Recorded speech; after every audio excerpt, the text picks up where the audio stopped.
스가랴 5장. 내가 다시 눈을 들어본즉 날아가는 두루마리가 있더라. 그가 내게 묻되 내가 무엇을 보느냐 하기로 내가 대답하되 날아가는 두루마리를 보나이다. 그 길이가 20규빗이요 너비가 10규빗이니이다. 그가 내게 이르되 이는 온 땅 위에 내리는 저주라. 도둑질하는 자는 그 이쪽 글대로 끊어지고 맹세하는 자는 그 저쪽 글대로 끊어지리라 하니, 만군의 여호와께서 이르시되 내가 이것을 보냈나니 도둑의 집에도 들어가며 내 이름을 가리켜 망령되이 맹세하는 자의 집에도 들어가서 그의 집에 머무르며 그 집을 나무와 돌과 아울러 사르리라 하셨느니라 하니라. 내게 말하던 천사가 나와서 내게 이르되 너는 눈을 들어 나오는 이것이 무엇인가 보라 하기로, 내가 묻되 이것이 무엇이니까 하니 그가 이르되 나오는 이것이 에바이니라 하시고, 또 이르되 온 땅에서 그들의 모양이 이러하니라. 이 에바 가운데에는 한 여인이 앉았느니라 하니 그때 둥근 납 한 조각이 들리더라. 그가 이르되 이는 악이라 하고 그 여인을 에바 속으로 던져 넣고 납 조각을 에바 아기 위에 던져 덮더라. 내가 또 눈을 들어본즉 두 여인이 나오는데 학의 날개 같은 날개가 있고 그 날개에 바람이 있더라. 그들이 그 에바를 천지 사이에 들었기로 내가 내게 말하는 천사에게 묻되 그들이 에바를 어디로 옮겨가나이까 하니 그가 내게 이르되 그들이 시날 땅으로 가서 그것을 위하여 집을 지으려 함이니라. 준공되면 그것이 제 처소에 머물게 되리라 하더라. 스가랴 5장 말씀을 가지고 저주인가 복인가 라는 제목으로 말씀을 전하겠습니다. 스가랴 4장에서 보았던 그 스가랴의 네 번째와 다섯 번째 환상에 이어서 여섯 번째와 일곱 번째 환상입니다.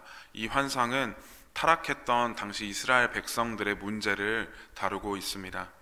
먼저 여섯 번째 환상에서 보여주고 있는 그 온 땅 위를 날아다니는 거대한 두루마리는 거기에 굉장히 많은 저주들이 이렇게 기록이 되어 있습니다. 바벨론 포로에서 귀환한 유대인들의 그 죄를 지적하고 있는 것이죠. 유대인들의 죄악은 성전이 다시 재건되고 완성되기 이전에 먼저 해결해야 될 문제였기 때문입니다. 이것은 하나님께서 이스라엘 백성들에게 새로운 시대를 여시기 위해서 그 공동체를 새롭게 정화하시는 그 의도가 있는 것이었죠. 그 거대한 두루마리가 날아가고 있습니다. 자그마치 길이가 10m에 폭이 5m가 되는 크기로 모든 죄 지은 자에게 들러서 그 안에 기록된 죄를 알게 합니다. 하나님과 언약을 스스로 파기한 그의 백성, 이제는 하나님의 심판의 때가 왔음을 알리는 무서운 환상이죠. 성경에서 말하는 저주라는 것은 하나님과의 단절을 뜻합니다. 하나님께서 주시는 생명의 길과 축복의 길이 막히게 되고 낭떠러지로 변하게 되는 것입니다. 더 이상 소망이 없는 절망 상태에 빠지게 됩니다. 이어서 일곱 번째 환상인 에바 속의 여성, 에바라는 것은 곡식이나 가루의 단위를 잴 때 사용하는 그릇입니다. 약 40리터 정도 된다고 합니다. 정상적인 여성이 들어갈 수는 없는 크기입니다. 이 에바 속에다가 한 여인을 집어넣습니다. 이 여인의 의미하는 것은 바로 죄악입니다. 죄악을 그릇에 넣고 납으로 봉인합니다. 그러더니 학의 날개 같은 날개를 지닌 또 다른 두 여성이 그 에바를 들고 시날 땅으로 날아갑니다. 시날 땅이 어디입니까? 바로 하나님과 같이 되고 싶어서 다시는 그 홍수와 같은 재앙을 겪기 싫어서 인간들이 쌓아 올린 교만의 탑, 바벨탑이 있던 자리입니다. 그 자리가 바로 바벨론이죠. 이 두 환상이 의미하는 것은 무엇입니까? 바벨론 포로에서 귀환한 이스라엘 백성들에게 죄가 가득합니다. 스스로 바벨론의 시민이 된 것처럼 하나님께로부터 등을 돌리고 우상을 숭배하고 현실에 안주하기 시작했습니다. 그로 인해 하나님과 단절되고 하나님의 심판이 임할 것이었죠. 하지만 여러분, 하나님께서 이 환상을 스가랴에게 보여주신 것은 그들의 심판이 목적이 있는 것이 아니라 그들의 회개를 촉구하기 위함이었습니다. 이대로 두면 사망으로 향하는 자신의 자녀들을 바로잡기 위한 아버지의 마음이었던 것이죠. 제가 아는 어떤 동생이 정말 열심히 하나님을 섬기고 교회의 모든 일에 아멘, 아멘 하면서 시키는 대로 다 하는 청년이 하나 있었습니다. 근데 그러다가 그만 지쳐버리고 말았습니다. 눈물을 막 줄줄 흘리면서 사실은 너무 힘들다고 그런 얘기를 하는 것이죠. 그러면서 점점 예배에 대한 마음이 식어집니다. 교회와 멀어집니다. 예배에 나와서 뜨겁게 찬양하고 기도하던 그 모습은 사라지고 그저 공허함만을 가지고 속빈 강정처럼 교회를 다녔습니다. 그저 다니기만 했습니다. 다 말씀드릴 수는 없지만 그 동생이 신앙을 회복하게 된 계기가 바로 하나님의 말씀이었습니다. 말씀을 읽다 보니 하나님의 마음을 알고 궁금해지고 그래서 교회에 나가는 것, 하나님의 말씀을 듣는 것이 기다려졌습니다. 하나님께서 그 동생에게 끊임없이 성령을 보내신 겁니다. 마음이 딱딱하게 굳어서 돌처럼 되었을 때도 계속해서 그 마음을 두드리고 천천히 하나님의 마음을 그 청년에게 부어주셨습니다. 그 마음의 돌을 깬다는 것이 얼마나 아프겠습니까? 충격을 감당해야 하는 그 순간순간을 보내면서 어쩌면 다 포기하고 싶지는 않았을까요?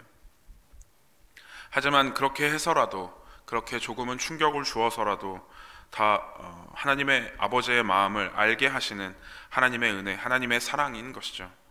오늘 말씀에서도 그렇습니다. 백성들의 마음을 다잡기 위한 아버지 하나님의 사랑, 그 증거가 바로 7번째 환상입니다. 죄악을 바벨론으로 넘겨서 그 책벌을 바벨론이 지게 한다는 것입니다. 에바를 납으로 봉인한다라고 나와 있는데요, 그 안에 집어넣은 죄악이 굉장히 빠져나오려고 노력을 한다는 것이죠. 그렇기 때문에 무겁고 단단한 것으로 입구를 틀어막습니다. 이렇듯이 죄악은 세상 권세를 잡고 일하는 그 힘과 영향력이 대단합니다. 우리는 아주 쉽게 넘어뜨릴 수 있는 존재들입니다. 하지만 하나님께 맡긴다면, 하나님께서 하시도록 우리를 내어드릴 때에는 모든 죄가 사라지게 된다는 환상입니다. 이 말은 우리는 가만히만 있으면 하나님께서 알아서 하신다가 아닙니다. 하나님의 말씀이 우리를 바른 길로 인도하실 때 우리는 그 죄를 인정하고 하나님의 말씀 앞에 바로 서야 할 줄 믿습니다. 사랑하는 여러분, 이 말씀이 우리에게 무엇을 얘기해 주고 있습니까? 오늘 말씀의 제목처럼 저와 여러분들에게 이 말씀이 저주입니까? 복입니까? 저와 여러분들에게는 복이 되기를 소망합니다. 우리는 이것을 선택할 수가 있습니다. 신명기 30장 15절과 19절 20절에 보면 이런 말씀이 나옵니다. 보라, 내가 오늘 생명과 복과 사망과 화를 내 앞에 두었나니 내가 오늘 하늘과 땅을 불러 너희에게 증거를 삼노라. 내가 생명과 사망과 복과 저주를 내 앞에 두었은즉 너와 내 자손이 살기 위하여 생명을 택하고 내 하나님 여호와를 사랑하고 그의 말씀을 청종하며 또 그를 의지하라. 그는 내 생명이시요 장수이시니 여호와께서 내 조상 아브라함과 이삭과 야곱에게 주리라고 맹세하신 땅에 내가 거주하리라. 아멘. 하나님의 말씀을 듣고 그 말씀을 내 마음판에 새기는 사람에게 이 말씀은 복이 됩니다. 하지만 그렇지 않고 나는 듣지 않겠다 하며 귀를 막는 사람들에게는 저주가 됩니다. 생명과 복과 사망과 화를 내 앞에 두었나니, 이것을 우리 앞에 두신 이유가 무엇이겠습니까? 우리의 삶 가운데 이것들을 충분히 선택할 수 있는 자유를 주셨다는 것이죠. 오늘 이 말씀 앞에 선 저와 여러분들이 생명과 복을 집으시기를 축복합니다. 내가 만나는 모든 일 가운데에 하나님의 시선으로 보고 생각하고 결정하시기를 축복합니다.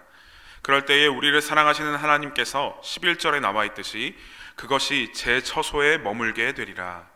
우리의 모든 죄악을 저 멀리 원래 죄가 있어야 할 그곳으로 보내시고 우리는 천국으로 인도하시겠다는 말입니다. 이 말씀 가운데 우리가 평안을 얻기를 축복합니다. 이 말은 우리의 행위가 하나님의 구원을 얻게 한다라는 것은 아닙니다.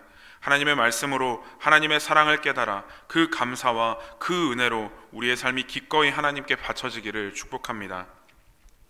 하나님의 심판이 나에게 저주일지 복일지는 내가 어떤 선택을 하는가와 하나님께서 여전히 나를 사랑하셔서 생명으로 이끌고 계신 것을 믿는가에 달려있는 것 같습니다. 사랑하는 성도 여러분, 저와 여러분들이 오늘 하루도 하나님의 손을 잡기를 소망합니다. 하나님의 방법을 구하고 하나님의 가치를 위해 헌신하는 참된 그리스도인들이 다 되시기를 진심으로 축복합니다.